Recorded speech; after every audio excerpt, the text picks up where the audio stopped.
looking at what Black History Month means has taken, I think, a different tone for me this year.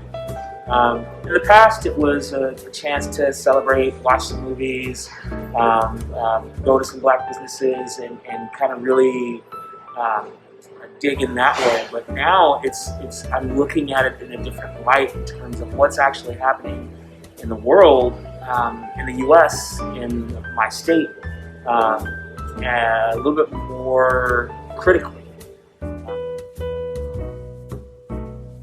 When I was in college, it was a given fact of things that were going to happen. You knew you were going to be harassed on campus if you were walking a little later. You knew that if you were in the wrong place at the wrong time, you would get talked to, and you knew that there were certain things that you just didn't do, otherwise you were going to be in a bad state.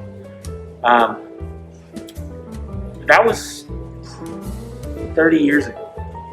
And it's tough looking back on it now, thinking 30 years ago, that's what I thought, that's what I felt. And even today, I feel that even more. It's more magnified, it's more intense. It's those feelings, though we're there, they were a little bit muted. And now I think there is no mute. Everything is more raw, everything is more open. There was a Band-Aid on top of everything and people talked about it, but it was surface level. It's causing conversations with people that wouldn't necessarily have happened. And so that's a good thing. It's just where we go with those conversations is what we're really going to find out next, right? Having people actually step up to affect that change.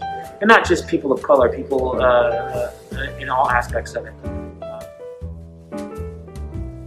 When I first started, it wasn't a career for me at all. It was more of just a means to an end, a way to find something else to get more income.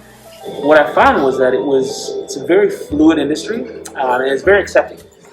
So if you need flexibility, if you need the opportunity to just find yourself a little bit, this field has that for you. Well, this is a real job, and there's a lot of people of color as well that don't see this as a real job. They don't know anything about this career path. They don't think of it when it comes to their first choices of what they're going to be when they grow up. I didn't either, so I know that that's the case. There are so many different ways that you can progress through this. There's marketing, there's sales, there's assets, there's new business. And there's so many different fields that can be branched into. There's law. I mean, all of the different aspects of property management that you can become. I think the biggest thing is knowing what's there. Exposure to those different fields, I think, particularly as a person of color, isn't very, very real. I think particularly people of color in terms of thinking, okay, how do I get from leasing consultant to regional property manager, or from regional property manager to vice executive? Those are the things that aren't very clear in terms of the pathways to get to. The big three that I know of, it's leasing agent, maintenance, or regional. And for most people on the site, that's really all that we think about in terms of what this career is.